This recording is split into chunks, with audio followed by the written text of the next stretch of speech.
Josué, capítulo 20.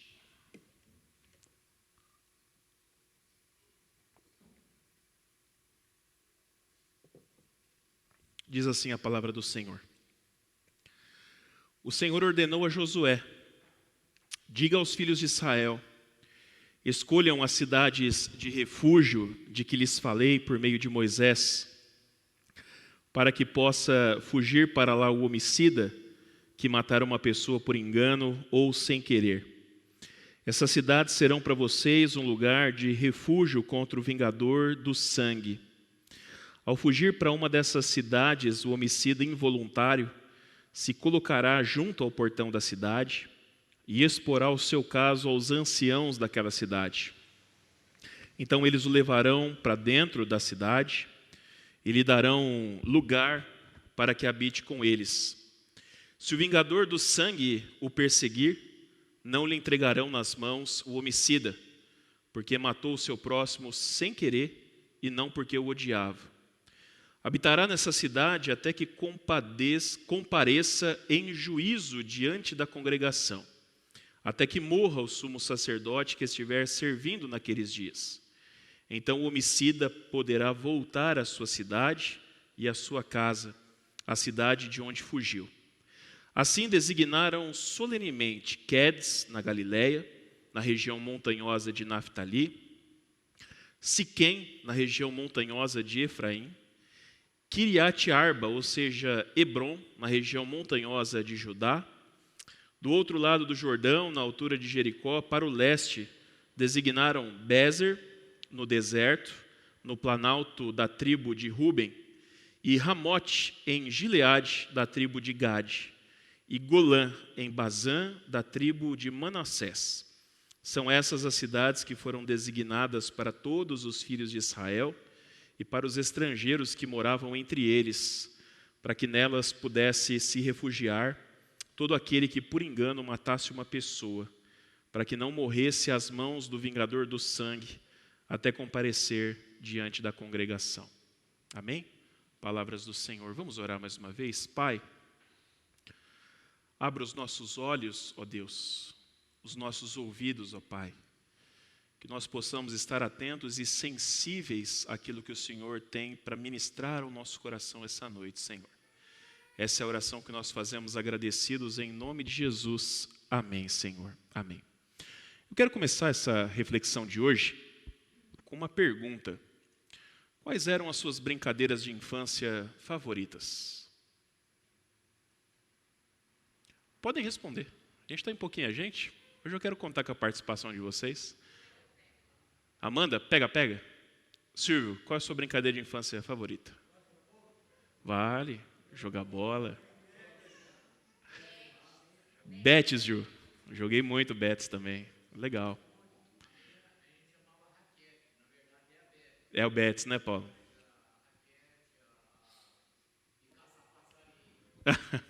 Não, isso não é brincadeira não, Paulo. Tá amarrado, meu irmão. Não pode matar as criaturinhas do Senhor, né? Mas tô brincando. Quando a gente era criança, a gente é meio sem noção, né? Fica matando passarinho dos outros aí. Quem mais? Queimada e rouba bandeira. Legal, Esther. Boas brincadeiras também.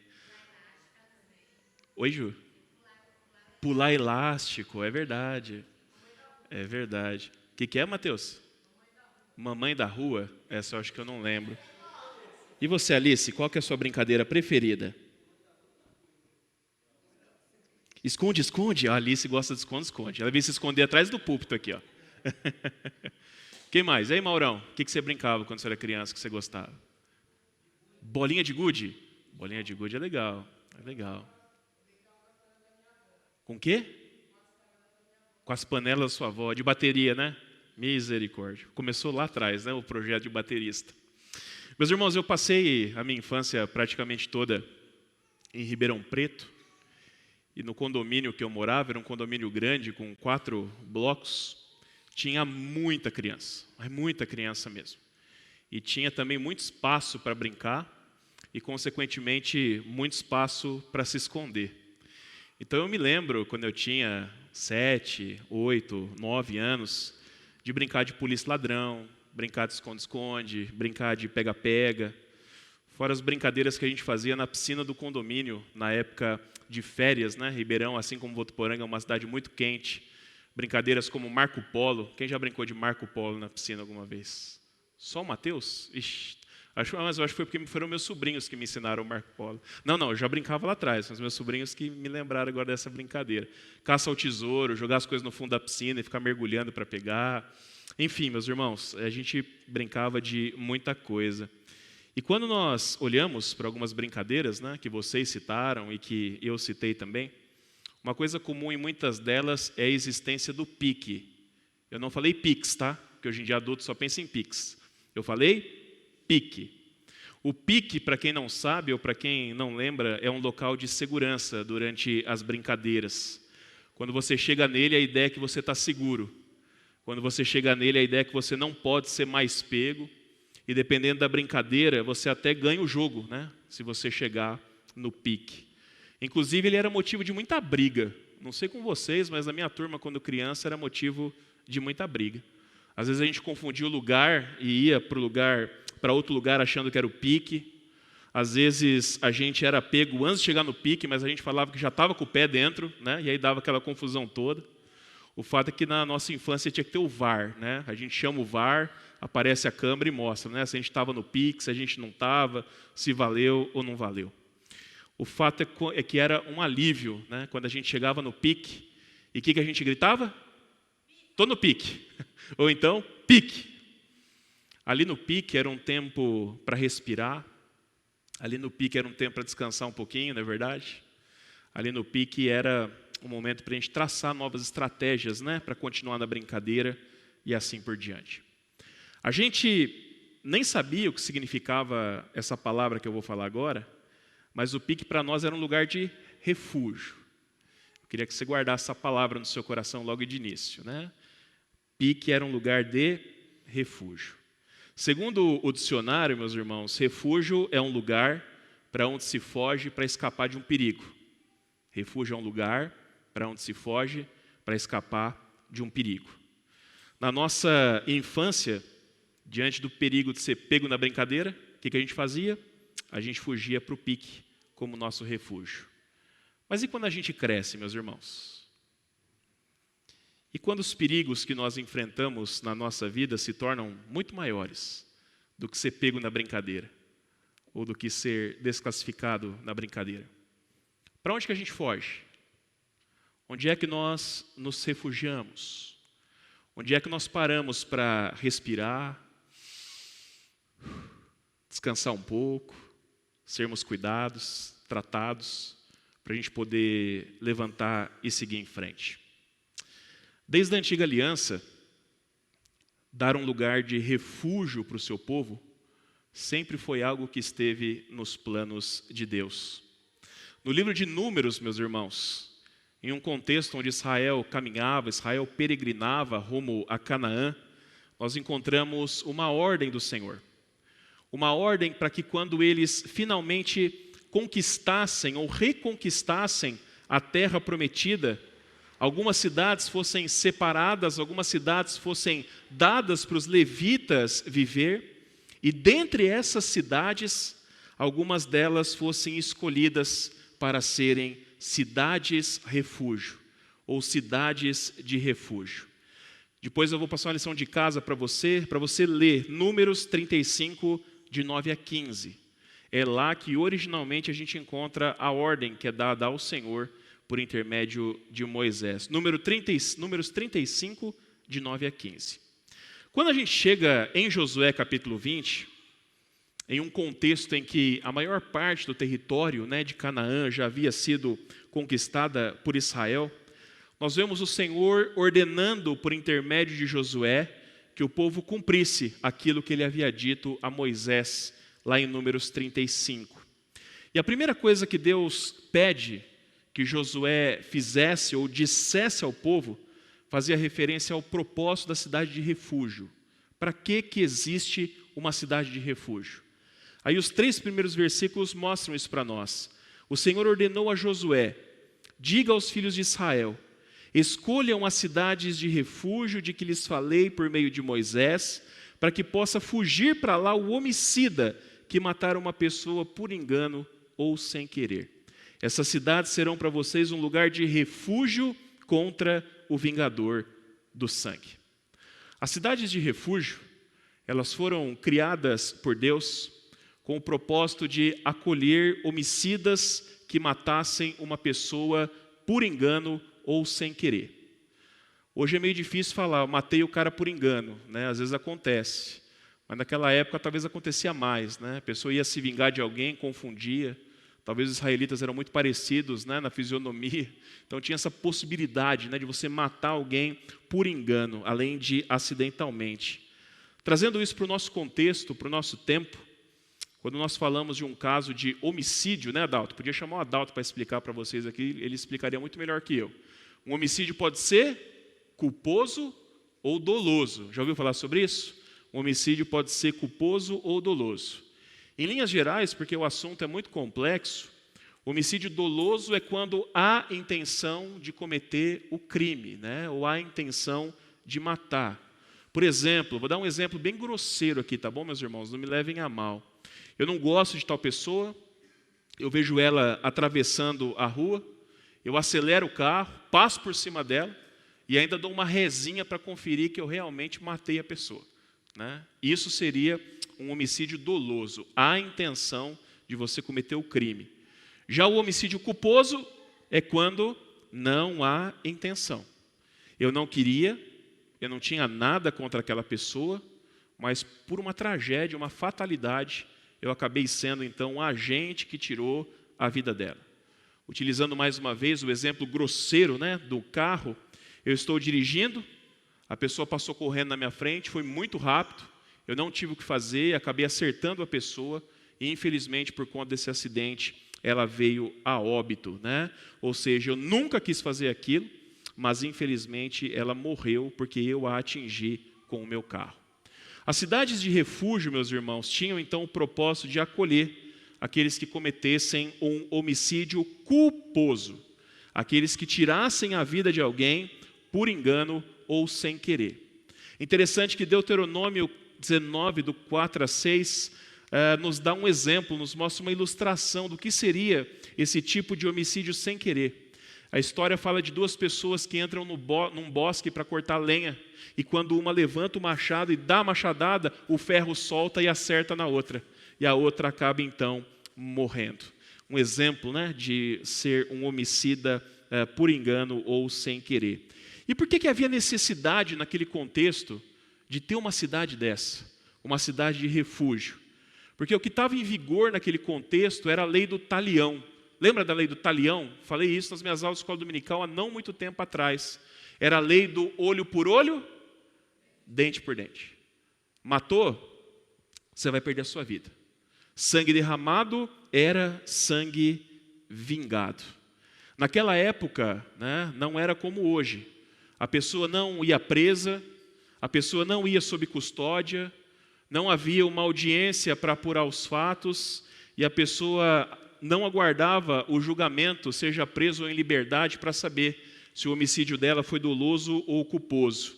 As pessoas naquela época costumavam a se vingar, meus irmãos, e elas se vingavam rapidamente quando isso acontecia. Por isso, a ideia do Senhor era que o homicida tivesse um lugar para correr e se refugiar, protegendo-se assim contra a família daquele que ele matou, contra os vingadores de sangue. Deu para entender o que é uma cidade de refúgio, o propósito dela? Tranquilo? Sim? Então tá bom. A segunda coisa que Deus diz ao povo é como esses homicidas entrariam nessas cidades refúgio. O texto diz assim, versículo 4. Ao fugir para uma dessas cidades, o homicida involuntário se colocará junto ao portão da cidade e exporá o seu caso aos anciãos daquela cidade. Então eles o levarão para dentro da cidade e lhe darão lugar para que habite com eles. Não era simplesmente chegar e entrar na cidade. Havia um processo de acolhimento para que isso acontecesse. No antigo Israel, o portão da cidade era um lugar muito importante. Era o lugar onde os anciãos ficavam. Era um lugar, meus irmãos, onde negócios eram feitos pelas pessoas, compromissos eram firmados. Era um lugar onde pequenas causas eram julgadas justamente pelos anciãos. Quando o homicida chegava a uma cidade de refúgio, primeiro ele deveria se apresentar no portão da cidade, falar sobre a situação dele, expor o caso dele para os anciãos, e aí os anciãos daquela cidade, no primeiro momento, decidiriam então se ele podia entrar para habitar ali com eles ou não. A terceira coisa que Deus faz, meus irmãos, é mostrar a proteção concedida pela cidade aos que buscam nela se refugiar. Então aquele que entra, ele está 100% seguro. Como é que é essa história? Deus vai falar sobre isso no versículo 5. Diz assim: se o vingador do sangue o perseguir, não lhe entregarão nas mãos o homicida, porque matou o seu próximo sem querer e não porque o odiava.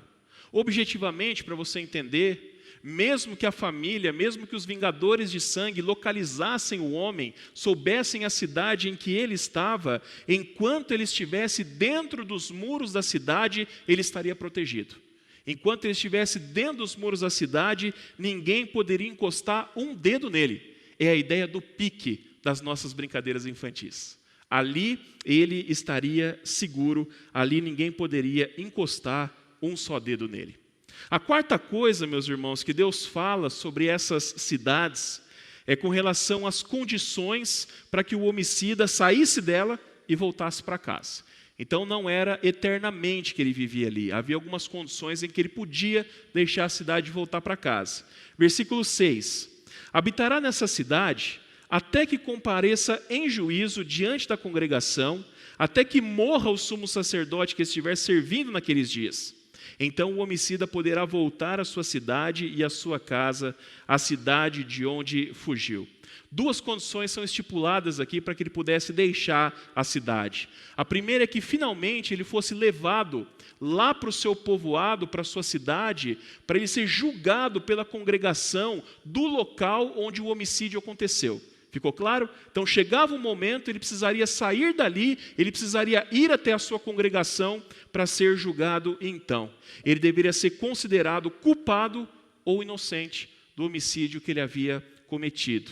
A segunda condição, meus irmãos, é que se ele fosse considerado inocente, ou seja, se fosse comprovado que o homicídio dele foi culposo e não doloso, ou seja, sem querer, por engano, ele deveria então voltar para a cidade de refúgio e viver ali até que o sumo sacerdote daquela cidade morresse. Só após a sua morte, então, ele teria liberdade para voltar para a sua cidade de origem, caso ele quisesse. Alguém aqui sabe por que tinha que esperar o sacerdote morrer para ir embora? Não? Eu também não sabia. Mas como eu sou pastor e estou pregando, eu tive que pesquisar, né? E aí na minha pesquisa, a resposta que eu encontrei foi a seguinte: eles entendiam naquela época, meus irmãos, que quando um sumo sacerdote morria, findava-se uma era, findava-se um tempo na história. E quando entrava um novo sumo sacerdote, começava uma nova era, uma nova administração. Então, quando ia zerar e recomeçar, eles tinham a liberdade, então, se eles quisessem, de deixar a cidade de refúgio para poder ir embora. A partir do versículo 7, nós vemos a ordem dada por Deus, por intermédio de Josué, sendo então obedecida, e as cidades refúgio sendo estabelecidas. Se você está preocupado, pensando onde é que o pastor quer chegar, que doideira é essa de cidade refúgio, de homicídio culposo, doloso, calma. A partir de agora, talvez vai começar a fazer mais sentido para a sua vida. Versículos 7 a 9 diz assim: Mateus, Guilherme, ô Gui, você coloca para mim, por favor, no telão aqui. Versículos 7 a 9. Diz assim, a partir do 7, Gui, isso. Assim, designaram solenemente, aí começa a listar as cidades, Quedes, na Galileia, na região montanhosa de Naftali, Siquém, na região montanhosa de Efraim, e Kiriat Arba, ou seja, Hebron, na região montanhosa de Judá. Do outro lado do Jordão, na altura de Jericó, para o leste, designaram Bezer, no deserto, no planalto da tribo de Ruben, e Ramote, em Gileade, da tribo de Gade, e Golã, em Bazã, da tribo de Manassés. São essas as cidades que foram designadas para todos os filhos de Israel e para os estrangeiros que moravam entre eles, para que nelas pudesse se refugiar todo aquele que por engano matasse uma pessoa, para que não morresse às mãos do vingador do sangue, até comparecer diante da congregação. Portanto, 6 cidades são estabelecidas aqui como cidades refúgio: Quedes, Siquém, Hebrom, Bezer, Ramote e Golã. Interessante quando a gente observa essas cidades na disposição do mapa de Israel, meus irmãos, a gente percebe que elas estavam espalhadas por todo o país. Todo o país. Em cada região de Israel havia uma cidade refúgio. E eu creio que Deus fez isso para que, caso acontecesse um homicídio culposo, o israelita não tivesse que atravessar o país. Em um lugar perto dele, ele poderia encontrar uma cidade refúgio. Você entendeu o que é uma cidade refúgio? Sim? Ficou claro para você, mais ou menos? Muito bem. Agora a gente termina perguntando, né? O que esse diacho de cidade refúgio tem a ver com a minha vida hoje? Assim como muita coisa no Antigo Testamento, meus irmãos, essas cidades tinham um propósito de apontar para alguém além de si. Eu já tenho falado bastante sobre isso, não é verdade? Muitas coisas do Antigo Testamento são sombras, prefiguram de alguma forma ou a vida, ou a obra, ou aquilo que Jesus significa para nós. Quando a gente olha para essas cidades de refúgio, a gente percebe à luz do Novo Testamento de que elas não apontam para si apenas, mas elas apontam para frente, elas apontam para Jesus Cristo. Como você sabe bem, todos nós já nascemos pecadores. Nós herdamos essa herança maldita de Adão e Eva, nossos pais. Já nascemos pecadores. Somos naturalmente maus, somos naturalmente inclinados para o pecado. Ninguém aprende a ser mau, a gente já nasce nessa condição. A gente já nasce inclinado à rebeldia contra Deus, a gente já nasce inclinado à rebeldia contra o próximo, contra o nosso irmão. E eu poderia dizer, talvez você vai ficar chocado, mas eu poderia dizer que diante de Deus todos nós somos homicidas. Diante de Deus todos nós somos homicidas. De onde você tirou isso, pastor? Eu vou citar 2 bases bíblicas para a gente afirmar isso. Tiago 2, versículo 10 nos fala assim: pois quem guarda toda a lei, mas tropeça em um só ponto, se torna culpado de todos. Porque aquele que disse não cometa adultério, também ordenou não mate. Ora, se você não comete adultério, porém mata, acaba sendo transgressor da lei. Sabe o que isso quer dizer? Quem quebra um ponto da lei, quebra todos. É o que a Bíblia fala. Quem quebra um ponto da lei, quebra absolutamente todos. É culpado de quebrar toda a lei e recebe a pena por toda a lei. Quando chegar o dia do grande julgamento, Deus não vai pegar os pecados das pessoas e dizer assim: ó, você mentiu aqui, você não declarou aquilo ali no imposto de renda, aproveitando o prazo, eu estou falando que eu preciso declarar amanhã, é o último dia, eu não fiz ainda, misericórdia. Né? Você se irou contra o seu irmão, mas foi só esses pontos aqui. Então a sua pena é 50 anos no inferno. Vai ser assim o julgamento, segundo a Bíblia? Não vai, não vai. Independente do ponto da lei que nós quebramos, do pecado que nós cometemos, meus irmãos, nós vamos para o inferno por toda a eternidade se nós morrermos e não estivermos em Cristo Jesus. Essa é a ideia que Tiago está mostrando para nós. Não importa se eu fiz A ou B, se eu quebrei um ponto da lei do Senhor, eu quebrei toda a lei. Eu quebrei toda a lei. E o castigo para quem quebra a lei de Deus, o castigo para o pecado é a morte. Lembra de Paulo falando em Romanos? O salário do pecado é a morte. Ou seja, independente de qual seja o seu pecado, independente de qual seja o seu erro, a pena é a mesma. Para quem matou, para quem mentiu. Para quem matou, para quem adulterou. O segundo motivo para a gente dizer que diante de Deus todos nós somos homicidas é que o Senhor Jesus, no Sermão do Monte, lá em Mateus 5, versículo 22, ele equipara o ódio ao homicídio. Estão lembrados? Estão lembrados?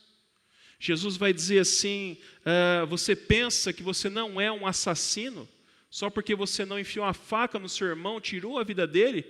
Pois eu digo a você que se você odiar o seu irmão, você já está sujeito a ser julgado como um homicida. O fato é que diante de Deus, meus irmãos, todos nós desesperadamente deveríamos correr para uma cidade de refúgio.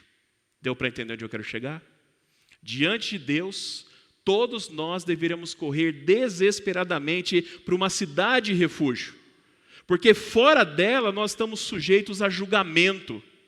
Fora dela nós estamos sujeitos a receber a justa vingança daquele a quem nós ofendemos com os nossos pecados. E a Bíblia nos mostra que diante dessa situação, só há um refúgio que nos livra da ira. Só há um refúgio que nos livra do castigo. Só há um refúgio que nos livra da vingança do Senhor. Há um só refúgio em que a nossa vida está segura. Há um só refúgio que garante que um dia nós voltaremos para casa. E esse refúgio é... Eu vou voltar um segundo atrás. Quando você está dando aula para o departamento infantil, né, Amanda? E a professora pergunta, tem 90% de chance de você acertar se você falar Jesus. Então eu vou perguntar de novo. O nosso refúgio é? O nosso refúgio é Jesus, meus irmãos. E quando a gente para e a gente se atenta ao significado dos nomes das cidades refúgio que foram escolhidas, nós vemos como elas apontam para o Senhor de uma maneira ainda mais poderosa. Por exemplo, Quedes no hebraico significa santificação para o impuro. A primeira cidade citada, Quedes, santificação para o impuro. E é no mínimo curioso que essa cidade foi a primeira descrita, porque para a gente entrar nesse refúgio, que segundo os salmistas é a presença do nosso Deus, nós precisamos do quê? De santificação. Nós precisamos de alguém que nos purifique da nossa impureza, do nosso pecado. E não foi isso que Cristo fez por nós na cruz, meus irmãos. Ele é o lugar onde a impureza da nossa vida é santificada. A segunda cidade, Siquém, cujo nome significa lugar para o cansado. Olha que coisa linda, lugar para o cansado. Aí quando a gente vê isso, a gente lembra de Mateus 11, 28.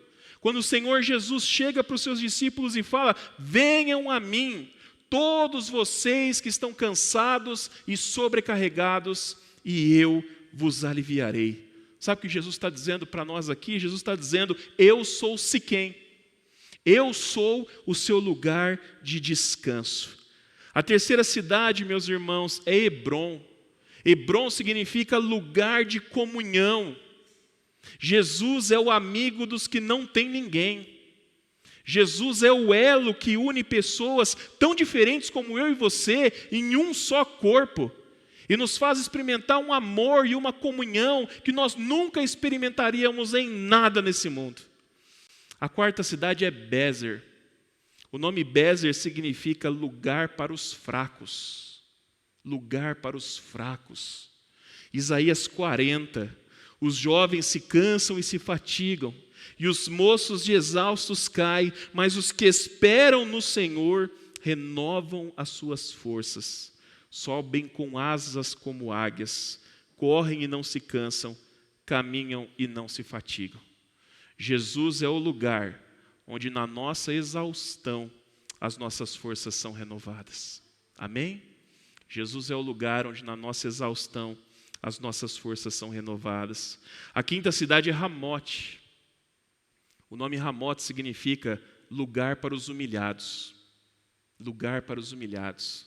É interessante, meus irmãos, que ali no hebraico, quase literalmente, Ramote significa lugar para os humilhados serem exaltados. Lugar de exaltação. Lugar onde Deus nos levanta. Jesus é o lugar onde nós suportamos as humilhações da nossa vida. E nós fazemos isso para honrá-lo, esperando que aquela promessa que Ele fez um dia para nós se cumpra.